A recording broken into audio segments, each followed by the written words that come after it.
देखा और परखा गया है। ये देश के लिए शुभ संकेत है कि देश के नागरिक भी अगले 25 वर्षों को इन्हीं लक्ष्यों से जोड़कर देख रहे हैं। साथियों, बीते 9 वर्षों में देश विमेन लेड डेवलपमेंट के विजन को लेकर आगे बढ़ा है। भारत ने अपने बीते वर्षों के अनुभव को देखते हुए विमेन डेवलपमेंट से विमेन लेड डेवलपमेंट के प्रयासों को वैश्विक मंच पर भी ले जाने का प्रयास किया है। इस बार भारत की अध्यक्षता में हो रही G20 की बैठकों में भी ये विषय प्रमुखता से छाया हुआ है। इस वर्ष का बजट भी विमेन लेड डेवलपमेंट के इन प्रयासों को नई गति देगा और इसमें आप सभी की बहुत बड़ी भूमिका है। मैं इस बजट वेबिनार में आप सभी का स्वागत करता हूं। साथियों, नारी शक्ति की संकल्प शक्ति, इच्छा शक्ति, उनकी कल्पना शक्ति, उनकी निर्णय शक्ति, त्वरित फैसले लेने का उनका सामर्थ्य निर्धारित लक्ष्यों को प्राप्त करने के लिए उनकी तपस्या, उनके परिश्रम की पराकाष्ठा, ये हमारी मातृशक्ति की पहचान है। ये एक प्रतिबिंब है। जब हम विमेन लेड डेवलपमेंट कहते हैं तब उसका आधार यही शक्तियां हैं। मां भारती का उज्जवल भविष्य सुनिश्चित करने में नारी शक्ति का ये सामर्थ्य भारत की अनमोल शक्ति है। यही शक्ति समूह इस शताब्दी में भारत के स्केल और स्पीड को बढ़ाने में बहुत बड़ी भूमिका निभा रही है।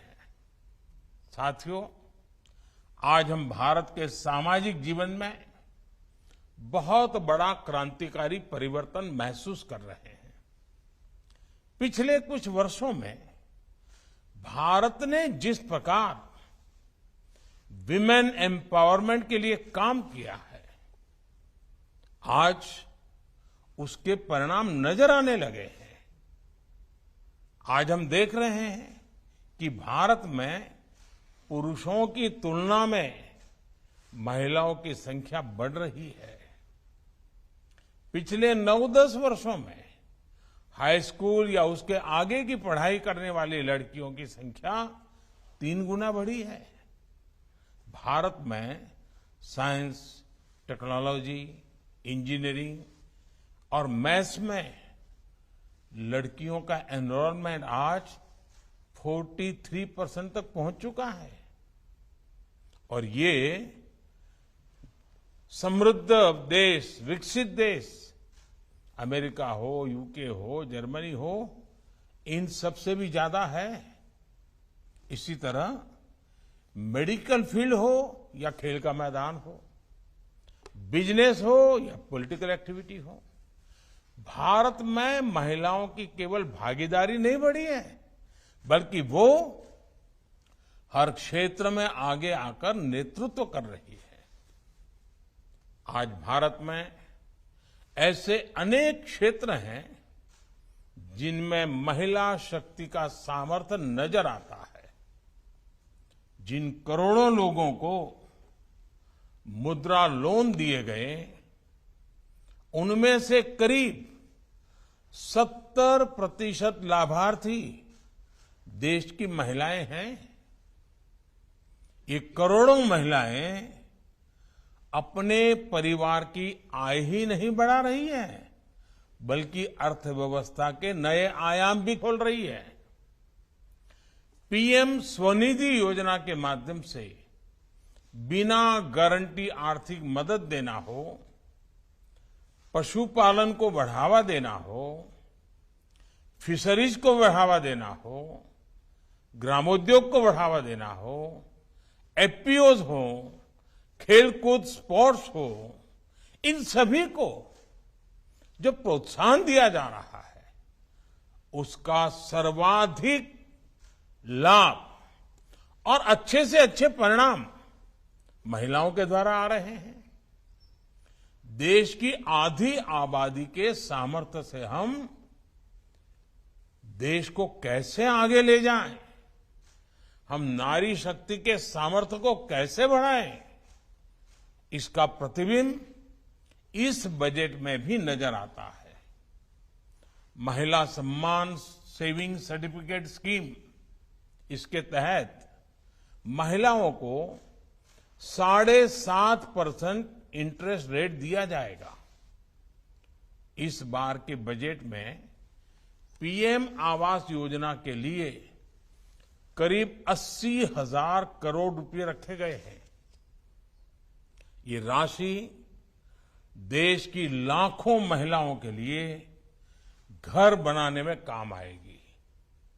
भारत में बीते वर्षों में पीएम आवास योजना के जो 3 करोड़ से अधिक घर बने हैं, उनमें से अधिकांश महिलाओं के ही नाम है।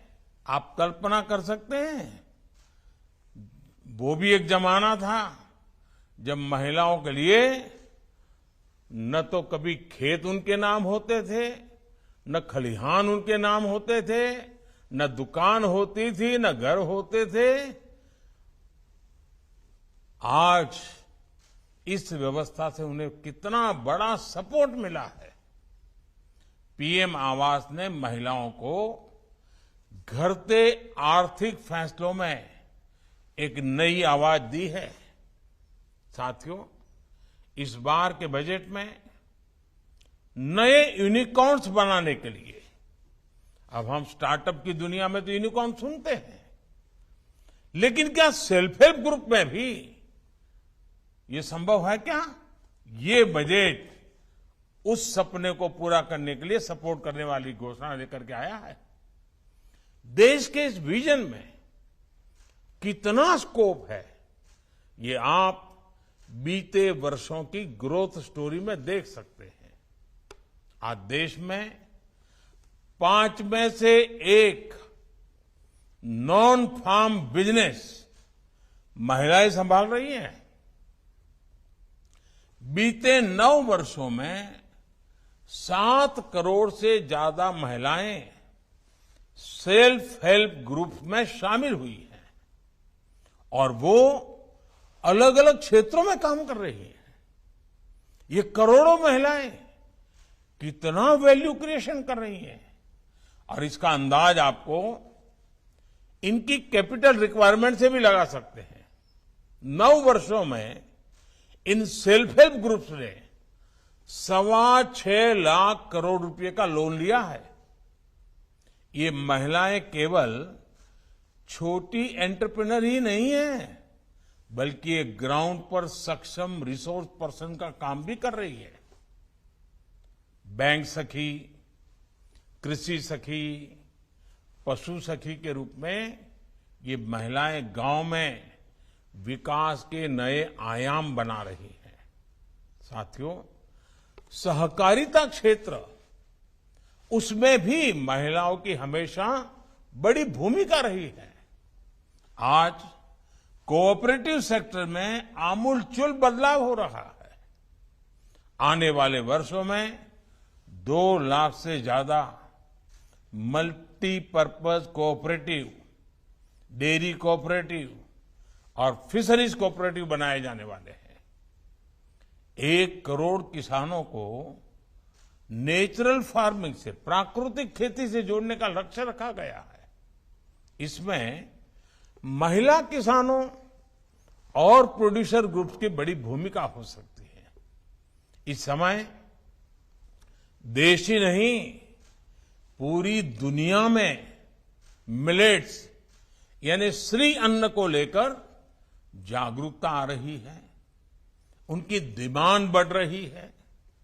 ये भारत के लिए एक बड़ा अवसर है। इसमें महिला सेल्फ हेल्प ग्रुप की भूमिका को और बढ़ाने के लिए आपको काम करना होगा। आपको एक और बात याद रखनी है, हमारे देश में 1 करोड़ आदिवासी महिलाएं सेल्फ हेल्प ग्रुप में काम करती हैं। उनके पास ट्राइबल क्षेत्रों में उगाए जाने वाले श्री अन्न का पारंपरिक अनुभव है। हमें श्री अन्न की मार्केटिंग से लेकर इनसे बने प्रोसेस्ड फूड्स में जुड़े अवसरों को टैप करना होगा। कई जगहों पर माइनर फॉरेस्ट प्रोड्यूस को प्रोसेस करके मार्केट तक लाने में सरकारी संस्थाएं सहायता कर रही है। आज ऐसे कितने सारे सेल्फ हेल्प ग्रुप रिमोट इलाकों में बने हैं, हमें इसे और व्यापक स्तर पर लेकर जाना चाहिए। साथियों, ऐसे तमाम प्रयासों में युवाओं के, बेटियों के स्किल डेवलपमेंट की बहुत बड़ी भूमिका होगी। इसमें विश्वकर्मा योजना एक बड़े ब्रिज का काम करेगी। हमें विश्वकर्मा योजना में महिलाओं के लिए विशेष अवसरों को पहचान कर उन्हें आगे बढ़ाना होगा। जेम पोर्टल और ई कॉमर्स भी महिलाओं के व्यवसाय को विस्तार देने का बड़ा माध्यम बन रहे हैं। आज नई टेक्नोलॉजी का फायदा हर सेक्टर ले रहा है। हमें सेल्फ हेल्प ग्रुप्स को दी जाने वाले ट्रेनिंग में ज्यादा से ज्यादा नई टेक्नोलॉजी के प्रयोग पर बल देना चाहिए। साथियों, देश आज सबका साथ, सबका विकास, सबका विश्वास और सबका प्रयास की भावना के साथ आगे बढ़ रहा है। जब हमारी बेटियां सेना में जाकर देश की सुरक्षा करती दिखाई देती हैं, राफेल उड़ाती दिखाई देती हैं, तो उनसे जुड़ी सोच भी बदलती है। जब महिलाएं एंटरप्रेन्योर्स बनती हैं, फैसले लेती हैं, रिस्क लेती है, तो उनसे जुड़ी सोच भी बदलती है। अभी कुछ दिन पहले ही नागालैंड में पहली बार 2 महिलाएं विधायक बनी हैं, उनमें से एक को मंत्री भी बनाया गया है। महिलाओं का सम्मान बढ़ाकर, समानता का भाव बढ़ाकर ही भारत तेजी से आगे बढ़ सकता है। मैं आप सभी से आह्वान करूंगा, आप सभी महिलाओं, बहनों, बेटियों के सामने आने वाली हर रुकावट को दूर करने के संकल्प के साथ आगे बढ़े। साथियों, 8 मार्च को महिला दिवस राष्ट्रपति द्रौपदी मुर्मू जी ने महिला सशक्तिकरण, उस पर एक बहुत ही भावुक आर्टिकल लिखा है। इस लेख का अंत राष्ट्रपति मुर्मू जी ने जिस भावना से किया है, वो सभी को समझनी चाहिए। मैं इस लेख से उन्हीं को कोट कर रहा हूं। उन्होंने कहा है, हम सबकी, बल्कि प्रत्येक व्यक्ति की ये जिम्मेदारी है कि इस प्रगति को तेज गति प्रदान की जाए। इसलिए आज मैं आप सबसे, प्रत्येक व्यक्ति से, अपने परिवार, आस पड़ोस अथवा कार्यस्थल में एक बदलाव लाने के लिए स्वयं को समर्पित करने का आग्रह करना चाहती हूं। ऐसा कोई भी बदलाव जो किसी बच्ची के चेहरे पर मुस्कान बिखेरे, ऐसा बदलाव जो उसके लिए जीवन में आगे बढ़ने के अवसरों में वृद्धि करे, आपसे मेरा यह अनुरोध हृदय की गहराइयों से निकला है। मैं राष्ट्रपति जी के इन्हीं शब्दों के साथ अपनी बात समाप्त करता हूं। आप सभी को बहुत बहुत शुभकामनाएं देता हूं। बहुत बहुत धन्यवाद।